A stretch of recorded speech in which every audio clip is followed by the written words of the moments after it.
जय जय रघुवीर समर्थ. श्रीमत दासबोध दशक 16वा.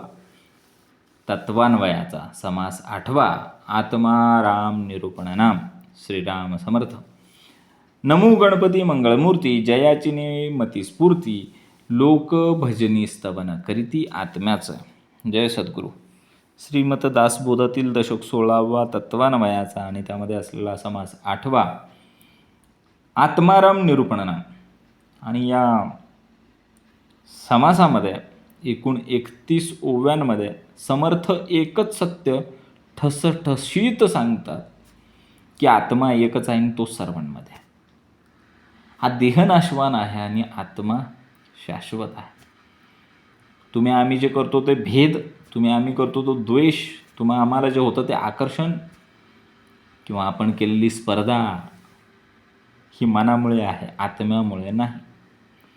आनंद बाहेर नाही, आनंद साक्षात आत्म्याच्या आतमध्ये आहे. यासाठी आत्मा तर्काने नाही तर अनुभवाने समजून घ्यायला लागतो. आत्मज्ञान हे परिश्रमाने नव्हे तर सद्गुरूंच्या कृपेने प्रकट होते. समास समर्थ आपल्याला सांगतात की आत्मा काय आहे, आत्मा कुठे आहे आणि त्या आत्म्याची आपल्या जीवनामध्ये खरी ओळख काय आहे याच्याबद्दल असलेलं जे निरूपण आहे ते समर्थ अत्यंत खोलपणे सांगतात. पण ते खोल जरी असलं तरी ते समर्थ आपल्याला सोप्या भाषेत सहज सुलभ करून सांगतात. आणि समर्थ या समासातून आपल्याला मानवी देह, मानवी मन, मानवी संसार, मानवी विषय सुख याच्या पलीकडे नेऊन आत्मारामाकडे वळत करतात. असा हा समास आहे. अत्यंत सुंदर समास आहे आजचा. बघा, पहिली ओवी काय सांगितली समर्थांनी. सर्वात प्रथम वंदन केलेलं आहे. नमो गणपती मंगळमूर्ती. जयाची मती स्फूर्ती. लोक भजन स्तवन करीती आत्म्याचं. इथं गणपती म्हणजे बुद्धी, विवेक आणि आत्माराम जर समजून घ्यायचा असेल तर सर्वप्रथम आपली बुद्धी नम्र स्थिर असेल तरच आपल्याला आत्मज्ञान समजणार आहे, आत्माराम समजून घेता येणार आहे. जर आपण गोंधळलो आहे, मनही गोंधळलं आहे, बुद्धी गोंधळली आहे, मनामध्ये अहंकार आहे, बुद्धीमध्ये अहंकार आहे, आत्मतत्व समजणार नाही. म्हणून समर्थ सर्वात आधी गणपतीला नमस्कार करतात. इथं समर्थ सांगतात ना की लोक भजनी स्तवन करीती आत्म्याचं. भजन करतात, स्तवन करतात आत्म्याचं. हे कशासाठी? तर अंतरीच्या आत्म्यासाठीच हे सगळं चाललेलं आहे. समर्थ इथं आपल्याला स्पष्ट करून सांगतात. बघा, आता सर्वप्रथम गणपतीला नमन केलेलं आहे. आता पुढच्या ओवीमध्ये अजून एक नमन आहे. नमो वैखरी वागेश्वरी. अभ्यंतरी प्रकाश करी.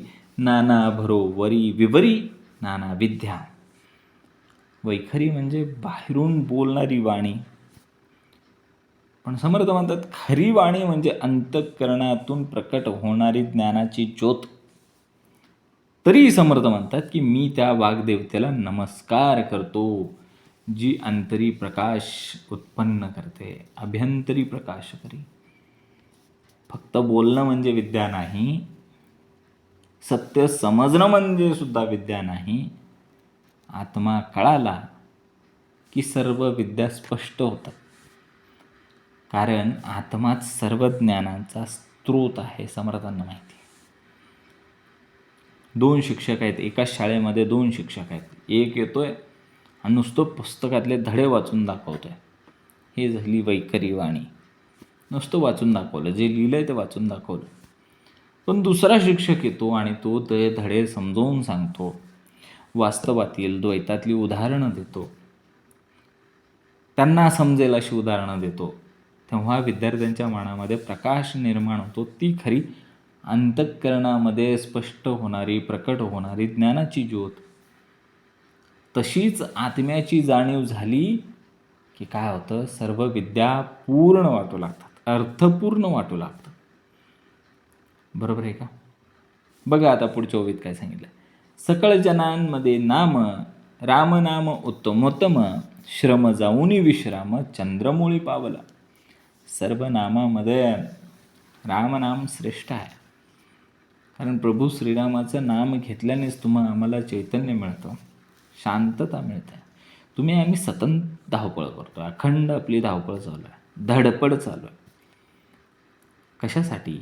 पैसा, मान, पान, पद, प्रतिष्ठा, नाती गोती याच्यासाठीच चाललं आहे.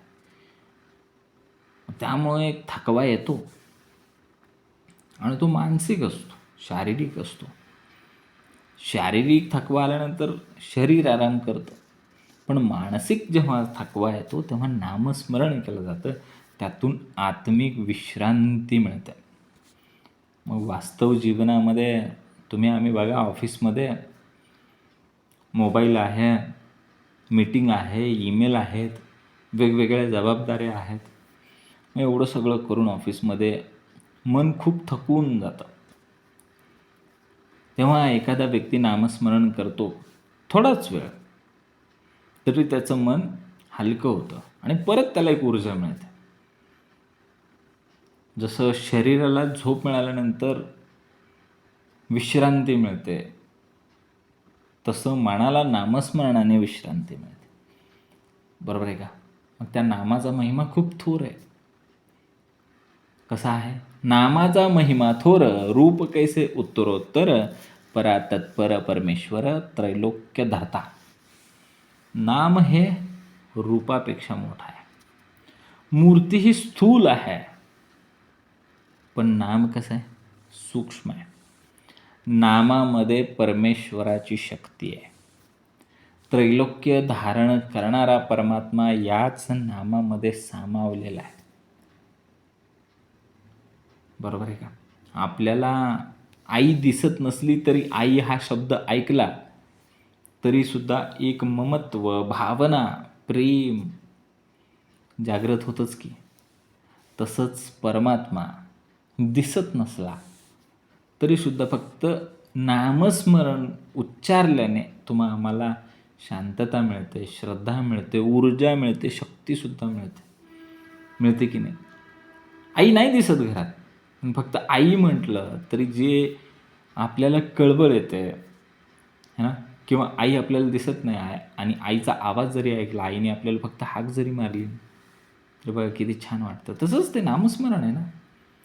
आम्ही घरामध्ये आलं की आई आई करतो, ते आईचं नामस्मरण आहे. तसंच आपल्याला परमात्म्याचं काय करायचं आहे? अखंड नामस्मरण करून ऊर्जा घ्यायची आहे, समाधान घ्यायचं आहे, शांतता घ्यायचं आहे. मग तो आत्माराम आहे कुठे? आत्माराम चहूकडे, लोक वावडे जिकडे तिकडे, देह पडे मृत्यू घडे आत्म्याविन. आत्मा सर्वत्र आहे. समर्थाने सांगितलं आत्मा चहूकडे, सर्वत्र. शरीर जन्माला येतात, शरीर नष्ट होतात. आत्म्याचं तसलं काही प्रकार नाही, तो शाश्वत आहे. आत्म्याशिवाय शरीर म्हणजे फक्त मातीचा ढिगारा. काय त्याच्यापेक्षा वेगळा? काहीच नाही. देह पडे मृत्यू घडे, देह पडला मृत्यू घडला, आत्मा गेला जिकडे तिकडं, काहीच नाही. आत्मा आहे म्हणून सगळं सुरळीत चालू आहे. त्या आत्म्याचं स्वरूप कसं आहे? जीवात्मा, शिवात्मा, परमात्मा, जगदात्मा, विश्वात्मा, गुप्तात्मा, आत्मा, अंतरात्मा, सूक्ष्मात्मा, देव, दानव, मानवी. समर्थ सांगतात की आत्मा एकच आहे, त्याला नावं वेगवेगळी दिली. जीवात्मा म्हणजे जीवामध्ये असलेला आत्मा, शिवात्मा म्हणजे शुद्ध पवित्र असा शिवरूपी आत्मा, परमात्मा सर्वत्र व्यापक असलेला परमात्मा, जगदात्मा, विश्वात्मा, अंतरात्मा, सूक्ष्मात्मा, सगळ्या आत्म्याची रूपं. देव, दानव, मनुष्य, पशु, पक्षी, प्राणी यांच्या सर्वांमध्ये तोच आहे. फक्त देहाचा आहे. सर्वांमध्ये तो आहे, फक्त फरक आहे देहांमध्ये, आत्म्यामध्ये नाही. आपण म्हणतो मी वेगळा, तो वेगळा, असं आपण समजतो, पण ते अज्ञानामुळं सगळं घडतं. बरोबर आहे का? बघा आता पुढे सांगतो. सकळ मार्ग चालती बोलती, अवतार पंगतीची गती, आत्म्याकरिता होत जाती ब्रह्मादिक. सगळे मार्ग, सगळ्या साधना, सगळे अवतार यांचा एकच उद्देश आहे, तो म्हणजे आत्मप्राप्ती. ब्रह्मा, विष्णू, महेशसुद्धा आत्मतत्वासाठीच कार्य करतात. माणूस वेगवेगळ्या देवांची पूजा करतो. कशासाठी? आत्मशांतीसाठी. हो, ध्येय एकच आहे. बघा, प्रत्येकाचं कसं असतं, एक गंतव्य ठिकाण असतं. कोणीतरी चालत जाईल, कुणीतरी बसनी जाईल, कुणीतरी ट्रेननी जाईल, पण सगळ्यांना पोहोचायचं ते एकाच ठिकाणी. मग यासाठी वेगवेगळी उपासना केली, वेगवेगळ्या पूजा केल्या, पण ध्येय एकच आहे. काय? आत्मशांतीपर्यंत पोचायचं आहे, आत्मज्ञान घ्यायचं आहे. बरोबर? बघा आता पुढं, नादरूप ज्योतिरूपी, साक्षीरूप सत्तारूप, चैतन्यरूप स्वस्वरूप, द्रष्टारूप जाणीजे. आत्मा म्हणजे कसा आहे? नादरूप म्हणजे कंपने आहेत, ज्योतिरूप म्हणजे प्रकाश आहे, सत्तारूप म्हणजे अस्तित्व आहे, चैतन्यरूप म्हणजे जाणीव आहे, आणि द्रष्टारूप म्हणजे पाहणारा आहे. डोळ्यांनी दिसणारी प्रत्येक गोष्ट पाहणारा जो आहे तो आत्मा आहे. मन बदलतं, विचार बदलतात, भावना बदलतात, पण जो पाहतोय तो कधीच बदलत नाही, तो आत्मा आहे. सिनेमाच्या पडद्यावरती अनेक दृश्य येतात आणि जातात. त्यामध्ये कधी आनंद असतं, कधी दुःख असतं, कधी युद्ध असतं, कधी प्रेम असतं, कधी हाणामाऱ्या असतात, पण तो पडदा मात्र बदलत नाही. तसंच विचार बदलतात, पण त्याचा साक्षीदार असलेला आत्मा मात्र कधीही बदलत नाही, तो स्थिर असतो. त्याच पडद्यावरती अनेक आनंद, सुख, दुःख, मैत्री झाल्या, लग्न झाली, सगळं झालं, पडदा बदलला का? मग तुमचे आमचे विचार बदलले, मन बदललं, पण तो साक्षीदार असलेला आत्मारूपी पडदा कधी बदलला नाही. त्या पडद्यावरतीच सगळा चित्रपट चालू होता.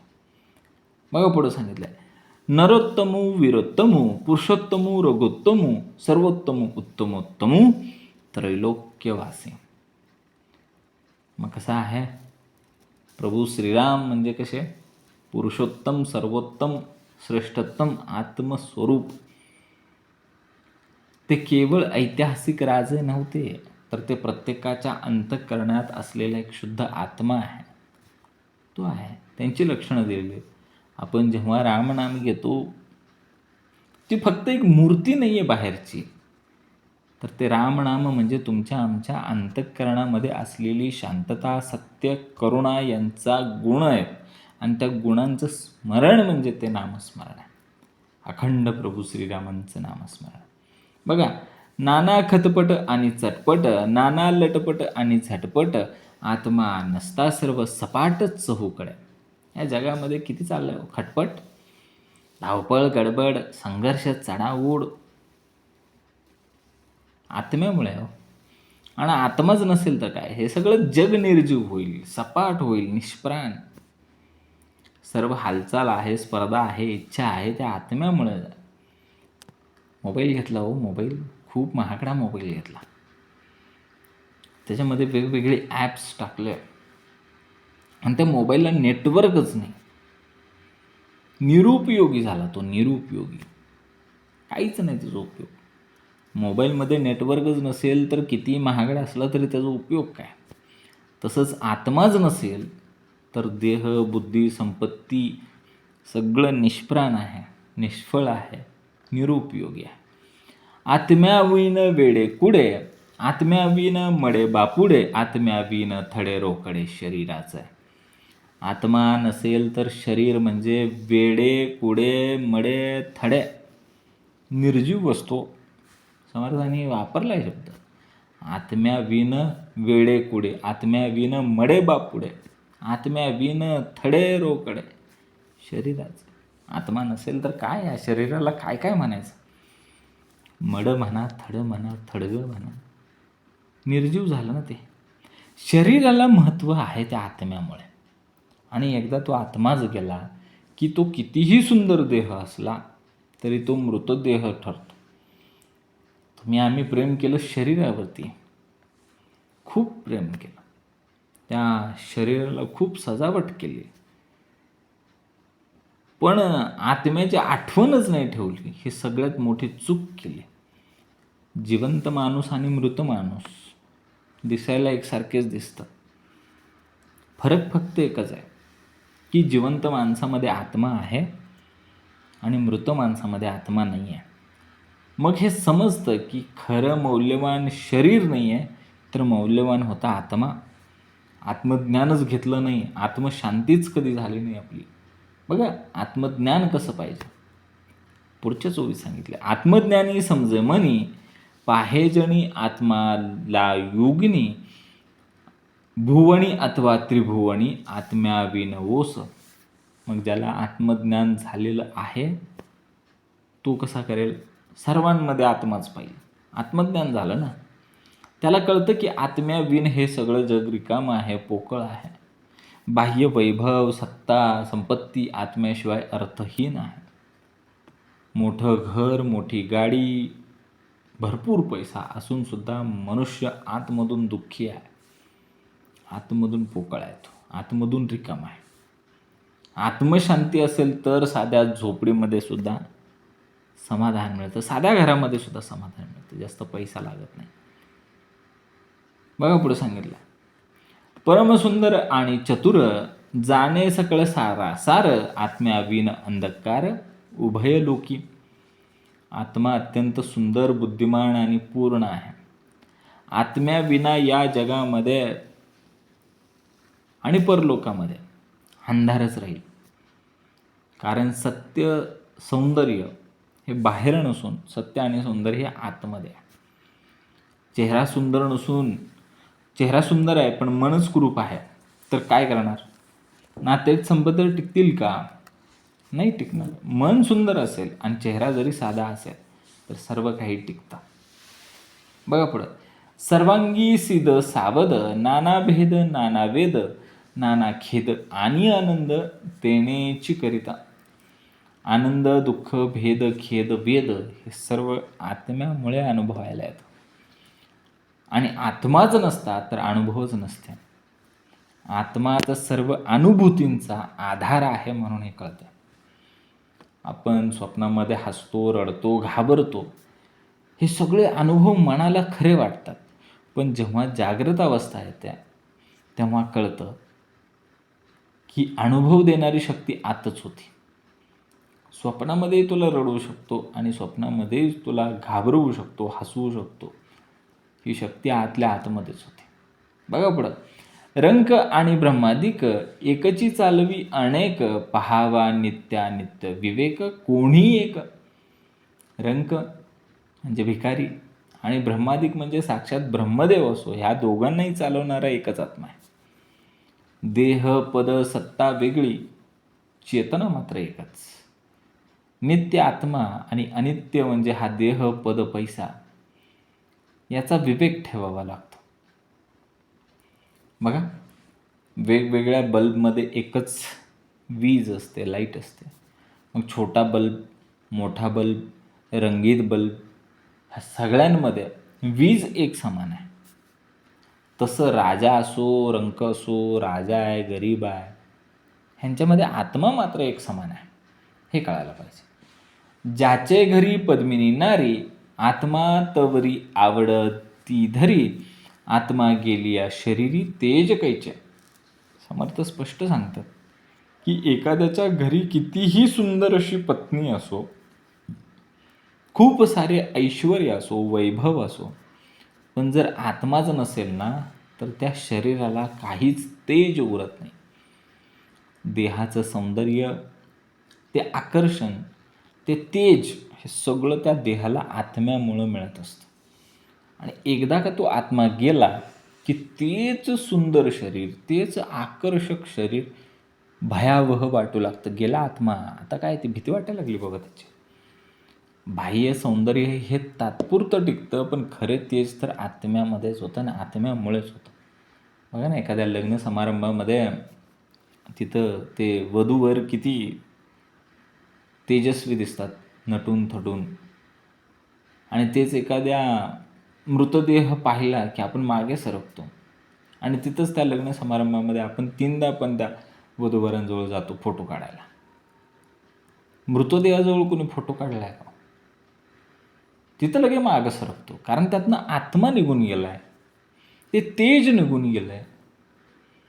ते तेज तत्व, तो आत्माराम, ते सगळं निघून गेल्यामुळं तू मागे सरलास. बघा आता, आत्मा दिसत नाही, जे निघून गेलं ते दिसतंय कुठे? आत्मा दिसेना ना भासेना, बाह्यांकरे अणुमानेना, नाना मनाच्या कल्पना आत्म्याच येणी.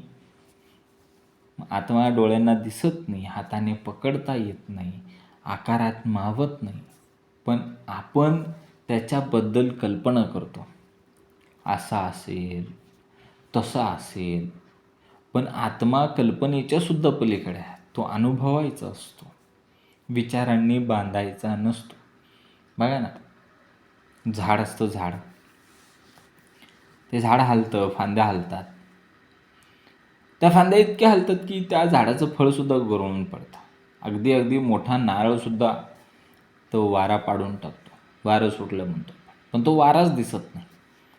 पण ते झाड अख्खं हलतंय ना, फांदी हलते, नारळ पडतोय, वाराच दिसत नाही. तसंच आहे, आत्मा दिसत नाही, पण तो आत्मा मी आहे याची जाणीव त्याच्या अनुभवातून देत असतो. बरोबर का? त्याच्यामुळेच तर ते अख्खं हे शरीररूपी झाड हलतंय, खाली पडलेली वस्तू वर उचलतंय, पाणी पितंय. आत्मा आहे म्हणून हे सगळं घडतंय. बघा, तुमचं आमचं शरीर आहे. बघा, पुढच्या जोडी सांगितले, आत्मा शरीरी वास्तव करी, अवघे ब्रह्मांड विवरी भरी, वासना भावना परोपकारी, किते म्हणून सांगाव्या.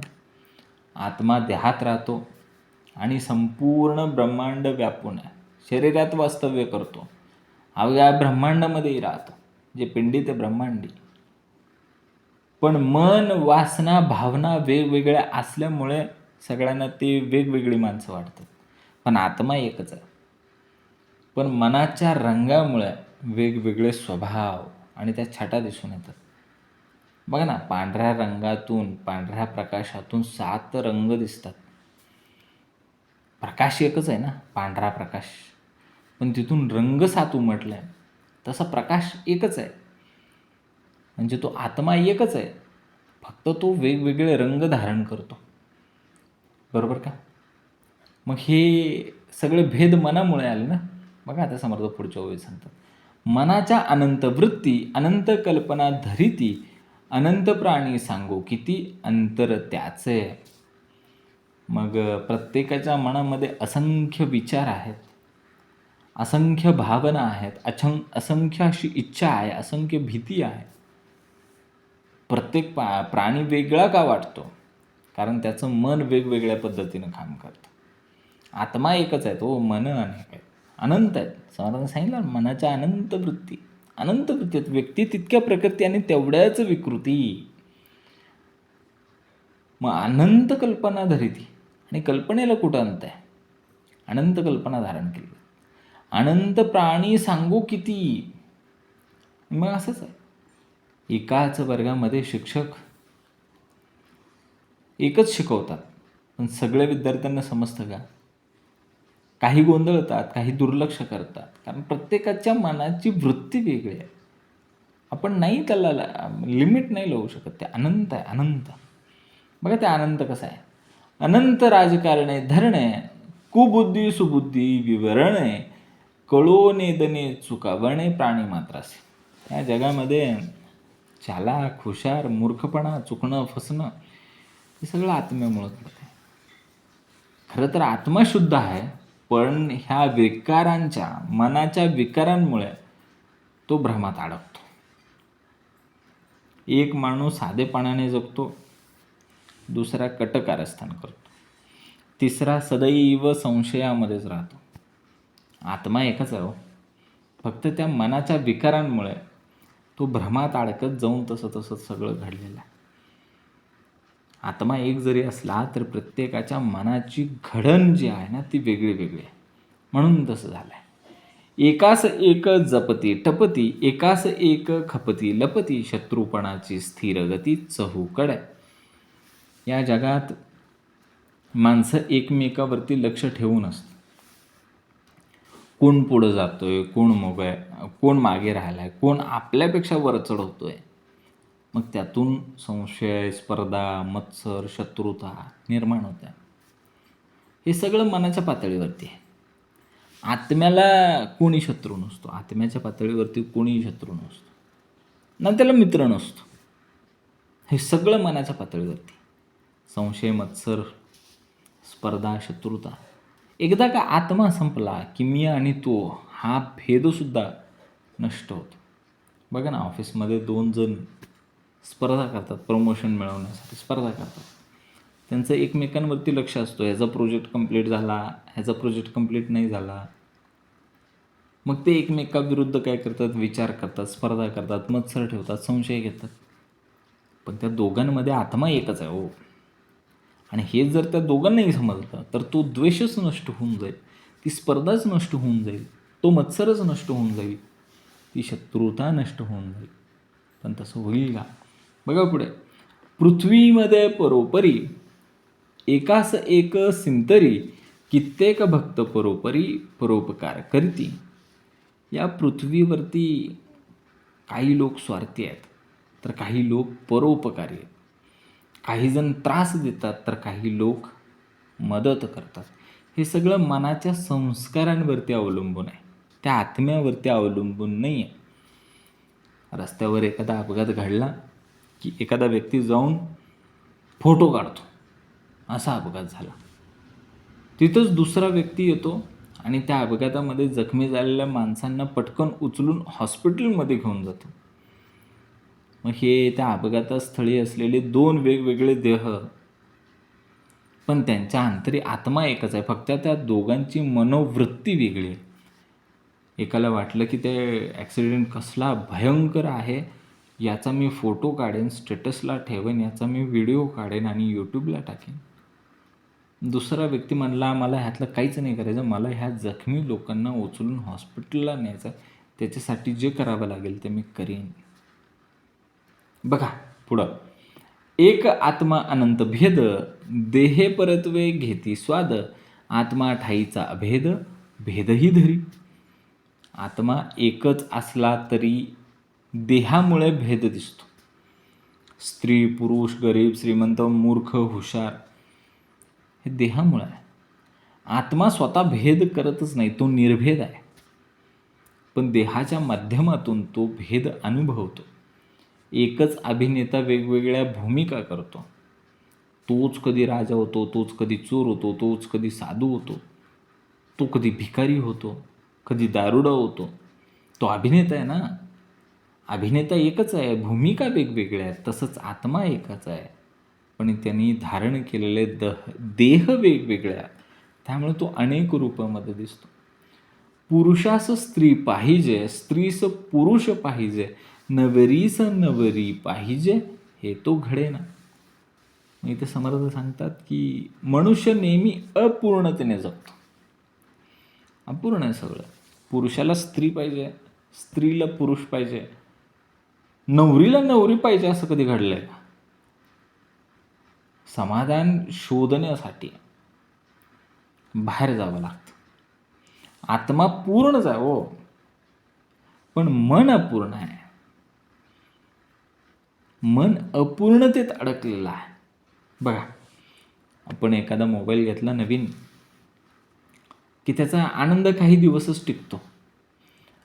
मग नवीन एखादं मॉडेल येतं, ते पाहिलं की वाटतं जरा थांबलं असतं तर बरंच झालं असतं. हे मनामध्ये चालू आहे सगळं, कारण समाधान आत्म्यात आहे. त्या वस्तूंमध्ये मन अडकलं ना, मग त्याचं थोडं थांबायला पाहिजे होतं. ही भावना का आली? कारण मन अजून अडकलेलं आहे. म्हणून पुरुषाचा जीव स्त्रियांच्या जीवी, ऐसा नाही उटा ठेवी, विषय सुखाची गोवी, तेथे भेद आहे. पुरुष स्त्री आकर्षण हे आत्म्याचं नाही, तर ते विषय सुखांचं आहे.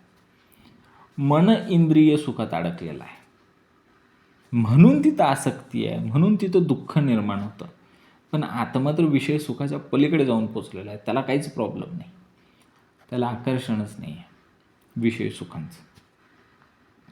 चित्रपट पाहताना प्रेमकथा खूप सुंदर रंगवलेली असते. पण प्रत्यक्षात अपेक्षा, भांडण, दुःख सुरू होतं. कारण ते आत्मप्रेम नाही आहे. ते आकर्षणातून झालेलं प्रेम आहे. ते विषयातून, ते भोगातून झालेलं प्रेम आहे. म्हणून ते होतं.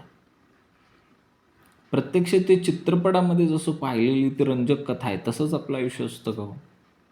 नसतं, अजिबात नसतं. खूप वेगळं असतं. That is the difference between real and reel. आपण रील पाहतो ना, रीलमध्ये अरे वा, किती सुंदर जोडपं आहे, यांचं किती छान जमत असेल, जुळत असेल. तसं नसतं. प्रत्यक्ष आणि वास्तव स्थिती खूप वेगळी असते. ज्या प्राण्यास जो आहार तेथेची होती तत्पर, पशूचे आहारी नर अनादरे वर्तती. मग प्रत्येक प्राणी आपापल्या आहाराकडे धावतो. ज्याचा जसा स्वभाव, तशी वासना, तसा त्याचा आहार. समर्थ इथं सूचित करतात की मनुष्य जरी बुद्धिमान दिसत असला तरी तो केवळ इंद्रिय सुख, चंगळवाद, भोग याच्याच मागे लागलेला आहे आणि तो पशुसारखा वागतोय. आहार फक्त अन्नाचा नसतो, मनाचा देखील आहार असतोच की. आपण काय पाहतो, आपण काय ऐकतो, आपण काय विचार करतो, हे सगळं मनाचं अन्न आहे. म्हणून समर्थांनी मनाचे श्लोक दिले. आत्मा शुद्ध आहे, पण मनाचा आहार खालच्या पातळीचा आहे. मनाचा आहार जर खालच्या पातळीचा असेल तर जीवनसुद्धा खालच्या पातळीवरतीच राहणार आहे. आत्म्याला काय फरक पडतो? आत्मा शुद्ध आहे. एखादा माणूस सतत फक्त खाणं, मांसाहारी खाणं, दारू, करमणूक, मोबाईल यातच गुंतलेला असेल तर त्याच्या जीवनामध्येही त्याच्या अवतीभोवती तसंच राहतं. त्याला सगळे तसेच भेटतात. मांसाहार करणारेच भेटतात, दारू पिणारेच भेटतात, करमणूक करणारे, टाईमपास करणारे आणि मोबाईलमध्येच गुंतलेले लोक त्याला तसे भेटतात. पण जो माणूस सत्संग करतो, बैठकीला येतो, उपासना करतो, दासबोधाचं वाचन करतो, त्याला तशीच लोक भेटतात आणि त्यातून त्याच्या जीवनाची ठराविक उंची तो गाठत जातो. बघा आता पुढे सांगितलं, आहारभेद देहभेद, गुप्त प्रकट उदंड भेद, तैसेची जाणावा आनंद वेगळाला. जसा आहार वेगवेगळा असतो, तसा देह वेगवेगळा असतो, तशी वृत्ती वेगवेगळी असते. आहारामुळे शरीर, मन, स्वभाव सगळंच बदलतं. म्हणून आनंदही प्रत्येकाला वेगवेगळ्या पातळीवरतीच मिळतो. कोणाला पैसा मिळाला की आनंद वाटतो, कोणाला सेवा केली की आनंद वाटतो, कोणाला ध्यान केलं की आनंद वाटतो, कोणाला प्राणायाम केला की आनंद वाटतो, कोणाला योग केला की आनंद वाटतो.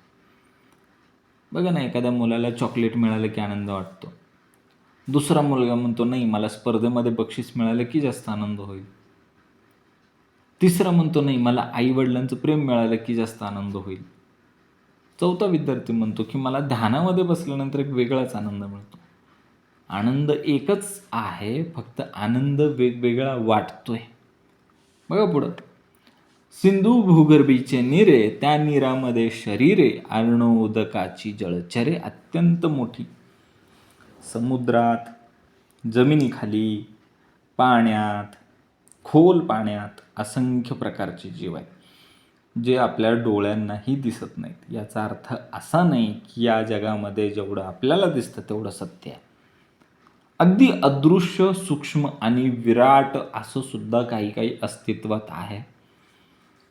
तसाच आत्मा दिसत नाही, पण तो सर्वत्र व्याप्त आहे. अगदी अदृश्य दिसणाऱ्या कीटकांमध्ये, सूक्ष्म जीवांमध्येही तोच आत्मा आहे आणि विस्तीर्ण विराट दिसणाऱ्या जीवामध्येही तोच आत्मा आहे. आम्हाला फोन येतो, मेसेज येतो, सगळं आपल्याला दिसतं. फोनमध्ये गेलं की दिसतं, नोटिफिकेशन आलं आहे, व्हॉट्सअपला मेसेज आला आहे, व्हिडिओ पाठवला आहे, फोटो पाठवला आहे, टेक्स्ट पाठवला आहे. पण तो सिग्नल दिसतो का? तो कुठल्या मार्गाने आला, कुठल्या टॉवरवरून आपल्या मोबाईलमध्ये त्याने ते सिग्नल पकडलं? तो आत्मा दिसत नाही, पण त्याच्यामुळेच हे जीवन चालतं, हे समर्थ इथं सांगतात. सूक्ष्म दृष्टी आणिता मना, शरीराचा अंत लागेना, मा तो अंतरात्मा अनुमान कैसा येतो. आपण कितीही सूक्ष्म दृष्टीने शरीर पाहिलं तरी त्याचा शेवट आपल्याला सापडणार नाही. पहा ना आपण काय केलं. पेशी होती, पेशीमध्ये अणू, रेणू, कण याच्याही पलीकडे अजून काही, अजून काही. किती सूक्ष्माकडे चाललो आपण. मग ते सूक्ष्मातलं सूक्ष्म पाहण्यासाठी आपण मायक्रोस्कोप आणला, सूक्ष्मदर्शिका आणली. मग जो आत्मा या सगळ्यांचा आधार आहे, तो या सगळ्यांमध्ये आहे, तो आपल्याला कसा बरं दिसेल? तो आपल्या बुद्धीला पूर्णपणे कसा समजेल? आत्मा बुद्धीच्या पलीकडचा आहे. शास्त्रज्ञ अणू फोडू शकतो. मग त्यातला आणखीन सूक्ष्म त्याच्यामध्ये एक कण सापडतो, तो त्यालाही फोडतो. असं शास्त्रज्ञ किती वेळा करतायत, त्यांना अजूनही त्याचा शेवट सापडलेला नाही. मग आत्म्यासारखी सूक्ष्म गोष्ट केवळ तर्काने कशी समजेल? बघा पुढे सांगितलंय, देहात्मयोग शोधून पाहिला, तेने काही अनुमानला, स्थूळ सूक्ष्माचा गलबला गथा गोवी. देह आणि आत्मा यांचा संबंध शोधताना माणूस गोंधळून गेला. स्थूल देह वेगळा, सूक्ष्म आत्मा वेगळा, हे समजायला कठीण आहे. म्हणून अनेक तर्क आले, अनेक वाद आले, अनेक मतप्रवाह निर्माण झाले. आत्मा अनुभवायचा असेल तर त्याला वादाने पकडायचं कशाला? वादाने पकडायचंच नाही ना, त्याची अनुभूती घ्यायची. बघा ना, सायकल चालवण्याची 1000 पुस्तकं वाचली, पण सायकल चालवायला बसावं लागतं, त्या सीटवरती पॅडल मारायला लागतं. नुसतं पुस्तक वाचून होणार आहे का? तसंच आहे, आत्मज्ञान हे अनुभवाने कळतं, नुसतं वाचून नाही कळत, नुसतं विचार करून सुद्धा कळत नाही. बघा आता पुढे सांगितलं, गथा गोवी उगावे व्याकरणे, केली नाना निरूपणे, अंतरात्मा कृपाळूपणे, बहुता मुखे बोलिला. ही ओवी अत्यंत सूक्ष्म आणि करुण अर्थ सांगते. लोकांच्या अंतःकरणात सुप्त असलेली गाथा म्हणजे भक्ती, विवेक, आत्मज्ञान, सत्यबोध जागा व्हावा म्हणून समर्थांनी अनेक प्रकारची निरूपणं केली. आणि ती निरूपणे स्वतःच्या अहंकारातून नव्हे तर अंतरात्म्याच्या कृपेने अनेकांच्या मुखातून गाऊन घेतली. इथे गथागोवी म्हणजे फक्त कथा नाही आहेत, ती म्हणजे अंतरीच्या अंतरात्मा जागरूकतेचं बीज आहे, जे प्रत्येकाच्या मनात असतं, सुप्तावस्थेमध्ये असतं. जसं जमिनीत ते बीज असतं, पण त्याला योग्य हवा, पाणी, ऊन, वारा मिळालं की अंकुर फुटतो. तसंच प्रत्येक माणसाच्या मनात अध्यात्माचं बीज असतंच, पण संतांचे शब्द त्या बीजांवरती असलेलं पाणी, ऊन, वारा असतं आणि त्यातून ते बीज अंकुरतं. उगाव्य व्याकरण केली नाना निरूपणे म्हणजे एकाच सत्याला समर्थांनी अनेक मार्गांनी, अनेक उदाहरणांनी, अनेक भाषणांमध्ये, अनेक ओवींमधून, अनेक कथेंमधून, अनेक उपमा देऊन, अनेक ताशेरे ओढून, अनेक मायेची उदाहरणे देऊन, कधी कधी तर कठोर होऊन समजावून सांगितलं. कारण बैठकीला येणारा प्रत्येक मनुष्य वेगळा आहे. कुणाला प्रेमाने कळतं, कुणाला धाकाने कळतं, कुणाला तर्काने कळतं, कुणाला अनुभवाने कळतं. जसं शिक्षक एकाच वर्गात वेगवेगळ्या पद्धतीने शिकवतो, तसं समर्थांनी नाना निरूपणे केली. अंतरात्मा कृपाळूपणे बहुत मुखे बोलिला, हा तर खूपच खोल अर्थ आहे. इथं समर्थ सांगतात की मी नाही बोललो, माझा अहंकार नाही बोलला, माझी विद्वत्ता नाही बोलली, तर माझ्या अंतरी असलेला अंतरात्माच बोललेला आहे. तो अंतरात्मा एवढा कृपाळू आहे की तो एकाच मुखातून नाही तर अनेक मुखांमधून बोलतो. म्हणजे कसं, तो कधी सद्गुरूंच्या मुखातून बोलतो, कधी संतांच्या मुखांमधून बोलतो, कधी आईच्या मुखांमधून बोलतो, कधी वडिलांच्या मुखांमधून बोलतो, कधी मित्राच्या सल्ल्यामधून बोलतो, कधी अपयशाच्या धक्क्यातून बोलतो, कधी दुःखांच्या अश्रूमधून बोलतो. तो एकच आहे, सगळीकडे तोच अंतरात्मा आहे. आपल्याला त्याला जागे करता आलं पाहिजे. समर्थ सांगतात, आपण चुकत असतो, कोणीतरी आपल्याला सहज म्हणतं, हे बरोबर नाही करत आहेस तू. ते शब्द बाहेरचे वाटतात, पण आतून जाग येते. तो अंतरात्मा बोललेला असतो त्याच्या आतमधला. कधी कधी एखादं पुस्तक आपण उघडतो आणि नेमकी आपलीच अवस्था त्याच्यामध्ये मांडलेली असते. तर तेव्हा ते पुस्तक बोलत नसतं, तो अंतरात्मा बोलत असतो तो पुस्तकाच्या माध्यमातून. कधी कधी दुःख येतं आणि मन आतून म्हणतं आता तरी बदल. तो आवाज आपला नसतोच, तो अंतरात्म्याचा असतो. तो अंतरात्मा सांगत असतो आता बदल गरजेचा आहे. या ओवीमध्ये समर्थ प्रचंड विनयाने सांगतात. ते म्हणत नाहीत की मी उपदेश केला.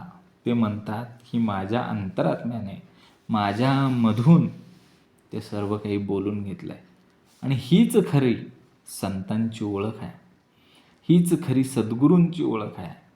ते स्वतःला साधन मानतात, करते कधीच म्हणत नाही. बरोबर का? अध्यात्म ही जबाबदारी नाही, तर अध्यात्म ही जागृती आहे. उपदेश ही भाषणं नाही आहेत, तर तो अंतःकरणाचा स्पर्श असतो, तो उपदेश असतो. सद्गुरू म्हणजे फक्त बोलणारे नसतात, तर ते तुमचे आमचे वाहक असतात, ते माध्यम असतात. सत्य एकच आहे हो, पण त्या सत्याची भाषा अनेक आहे. त्याची समर्थांनी सांगितलं नाना निरूपणे, एका सत्याची किती निरूपणे समर्थांनी करून दिले. आजच्या आपल्या जीवनामध्ये कधी कधी वाटतं इतकं ऐकलं, इतकं श्रवण केलं, इतकं वाचलं तरी काहीच बदल होत नाही आहे. कारण ही गाथा उगवायला वेळ लागतो. बीज लगेच झाड होत नाही. त्यासाठी योग्य क्षणी यावा लागतो. तेव्हा एखादं वाक्य, एखादा अनुभव, एखादी ओवी, एखादा श्रवणातील भाग जेव्हा आपल्या खोलवरती रुजतो, तो क्षण म्हणजे अंतरात्मा कृपाळीपणे बोलू लागलेला असतो. ही ओवी आपल्याला शिकवते की समर्थांकडे आत्मनिवेदन करताना आपण काय केलं पाहिजे.